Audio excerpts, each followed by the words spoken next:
Hey guys, I'm Tokmatics and today I'll be doing a keyboard review. This is the Keychron V5 Max and it's my very first mechanical keyboard, and I'll be going through my thoughts after using it for about a month. So the first question that I had when looking into the Keychron keyboards is what does the V5 Max actually stand for? So V5 just refers to the layout of the board, and it refers to the 96% layout. So in a 96% layout, you would have almost all the keys, like your numpad, your function row, your arrow keys. The only thing that you're missing is the full set of navigation keys, like page up, page down, as well as something like a scroll lock. The max in the naming just refers to its ability to connect wirelessly. So if you don't see a max in the name, it's a wired connection. So this allows for wireless via tri-mode connection. So when opening the box, you get a lot of goodies. The first thing you will get is quite a few tool sets. So you get like a small screwdriver, as well as a keycap and switch puller. You also get an Allen key, and you get some spare parts like some of these screws in case anything goes missing. And you of course get your cable. So this, in my opinion, is a very good, well-built USB-C to USB-C cable. And what's even better is that it comes with adapters. And finally, you get some extra keys over here. So these keys can be for something like your Mac, so you can change your Windows to Mac. And it also comes with some darker colors for your enter keys as well as your escape key. So you can see here your enter key. So if you're not a big fan of the orange accents, I am, but if you're not a fan of it, you can actually just switch it to the darker grayish blue variant. So that's all on the tools. The next thing that would be of interest is the material of the keyboard itself. So this keyboard is plastic, and the keycaps is OSA profile. So if I were just to open the keycaps over here, it's not cherry, it is a OSA, and this is the Keychron OSA, which basically means it has medium height as well as a cylindrical profile. So it's a slightly higher height than cherry, but still cylindrical. And what do I mean by cylindrical is if you were to look from the top, you can see that you have a curve here, you have a curve here, but on the other side, you'll see that it's flat.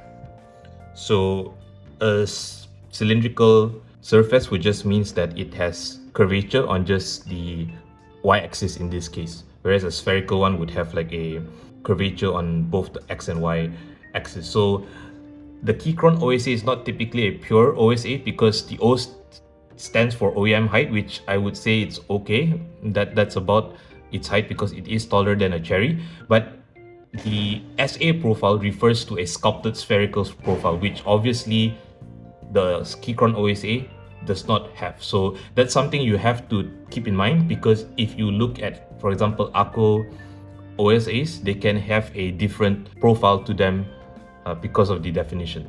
So that's most of it on the casing as well as the keycaps. I personally think they look fantastic. They look very modern as well as clean. I also like a slightly higher typing feel than cherry, so that's a plus in my books.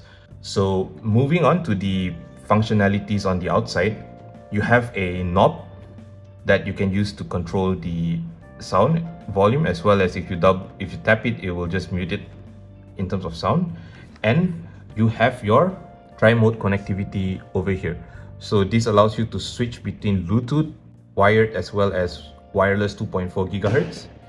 And you also get your switch for Mac and Windows. And you also have your port, which this is used to charge the keyboard, as well as if you want to use it wired. Now, one thing I really love about the Keychron V5 Max as well as the other V Max series is it comes with not one but two dongles.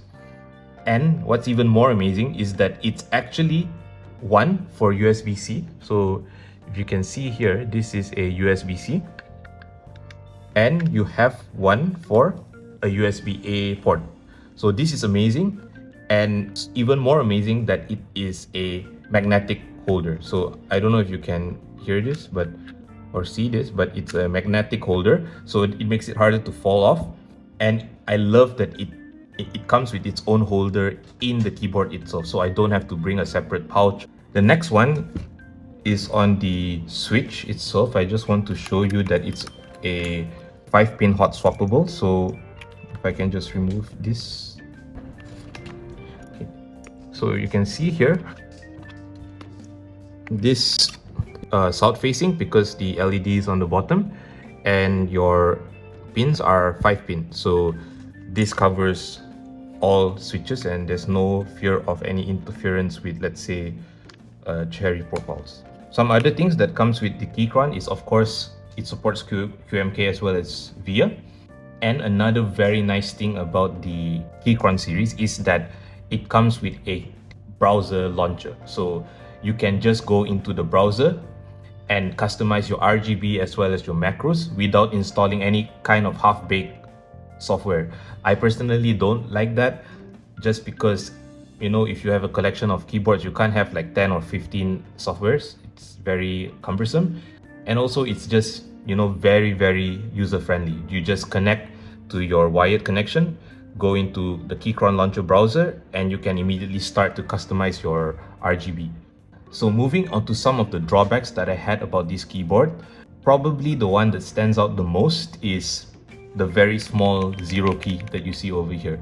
People were saying that, you know, this small zero key, if you look at any normal keyboard with a numpad, this is usually 2 spaces for the zero key. And I initially brushed it off. I didn't think it was that big of a deal.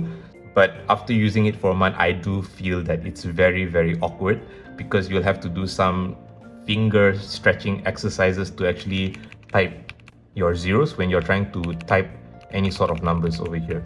So that's a very big drawback in my opinion. Some other drawbacks would be, it is a bit pricey for what you're getting. So not the V5 Max, but I'm using an apples to apples comparison, the V1 Max, which is a 75% keyboard, which is basically everything without the numpad. That costs about 400 ringgit on Shopee, which is about $100 or 100 USD. But you can get a decent aluminium board, also 75%, like the Inky 75 for 290 ringgit or $73, or even the Wave 75 for 350, which is about $88. However, it's still a very well built board and a very well thought out board for that. Another thing is that the keycaps can take a while to get used to, and not everyone ends up liking them. So as I mentioned just now, if you're not a fan of the OSA profiles, you will have to switch them off for something else like the cherries or OEMs. And a minor complaint, but it can be hard to see when you have your numpad and your caps lock turned on. So it doesn't have like a small LED to the side that tells you when it is on and off. Once again, it's a very minor thing. It's not a, you know, deal breaker, and it does shine a different color. You can program it to shine a different color, like I can have it glow green while the rest of my board stays, for example, white. But it is something that I wanted to let you guys know about. So without further ado, let's go to the mini sound test.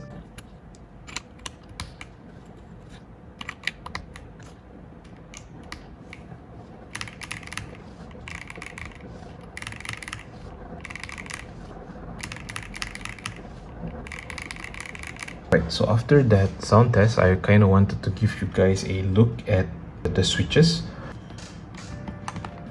Okay, so this, you can see here, this is the Keychron Jupiter Red, and it's a linear switch. When you purchase a V5 Max, you get a choice of 3 different kinds of switches: the reds, the Jupiter Reds, the Jupiter Browns, as well as the Jupiter Bananas. So for the reds, it is the only linear switch out of the 3. It is a 3-pin switch over here, so no worries if you have a 3-pin board. And it comes pre-lubed actually. And when I was lubing over the switch, I realized that it was lubed decently heavy, I would say. So you would have a bit of better sound after I hand looped them, but not a very drastic sound that I initially expected. And another thing I wanted to go through is the material of the switch. So you have a PC top, okay? Then you have a nylon bottom, and your stem is made of POM, and most importantly it is transparent, so this really has really nice RGB. One thing I noted on the Jupiter Reds is it's a bit too light for me, so when I press my fingers on some of the keys, I would accidentally actuate those keys, and without the loop it does sound a bit clacky for my taste. So with the loop it's a little bit talkier, but it's not talk enough just yet. So that's my comments on the Jupiter Reds. I don't have the browns or the bananas at hand, but based on the info sheet that Keychron gives, I can give a short breakdown. So both brown and bananas are tactiles. The difference is the tactility. So brown is a very traditional tactile switch. It basically has a slightly deeper travel at 4 millimeters, and it has a bump that occurs later into the travel. Whereas for the banana switches, it has a much shorter travel at 3.4 millimeters, and it has a very sharp tactile bump at the very beginning. So you have a bump appearing much quicker than if you were on the browns. And another thing to note is that these reds are 45 grams actuation force, browns are at 55, and then for the Jupiter bananas it's at 59, or basically 60. So it depends on what weights you want. I would say that the Jupiter bananas are the most unique out of the three. The reds and the browns are sort of like your starter switches. So that's my few thoughts on the switch. I don't particularly like the red switch. I would honestly just switch it out entirely the moment I get it, and you'll see later in the sound test if you really prefer that sound profile. So now I'll just be dismantling this to do some simple mods and to actually check what's inside. You can just unscrew and everything. This is the top plate. Then just be very careful because you do have your wires here. So I have this one untied for the time being because it's a bit hard to get this in and out. It's a bit tight. So for this review I just wanted to remove it, so that it's easier when I pull this apart. Okay, if you can see here under your switch you see this plate. So this is a PC plate from what I understand, and you have your foam. So you have your PC plate into foam and then into your PCB. So this is the PCB, and it's not viewable here, but your steps are actually screen stabilizers. So I can just show you a little bit here. So yeah, you can see here these are your steps, and if you flip to the side, okay, they correspond to these screws over here. Of course you finally have your foam. Okay, so just very thin layer of foam, but pretty decent, and your battery, and of course you have your gasket mount. So you can see here your gasket mounts over here. The only thing I don't like is that it's not really stuck onto it. Like, it can be removed, it can be, fall out. So yeah, you just have to be very careful with that. And sometimes, when I'm assembling and disassembling my board, one of these pieces will just fall out. And before that, I wanted to do a very simple tape mod, so I'll just do a 2-layer tape mod over here. 2-layer tape mod. Okay, so right now I'll just connect this back again. So let me just connect this one.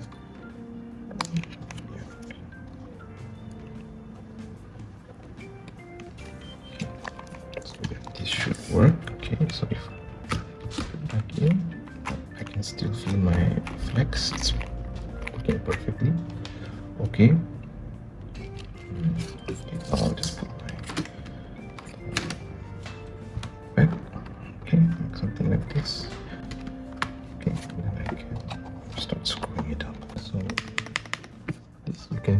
comes with like foam. This one should be just fine. So yeah.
In terms of the RGB, I will say that Keychron did a really good job with the RGB. It is extremely bright, and it's compounded by the fact that we have transparent switches over here. So I'll just show it here. So yeah, this is how it looks like with like my lights on. But if I were to switch it off,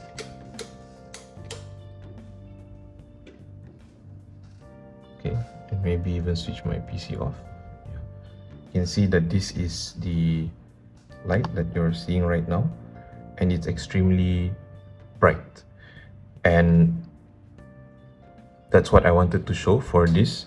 As you can see, it's extremely bright, and you know, I'm extremely happy with the lighting.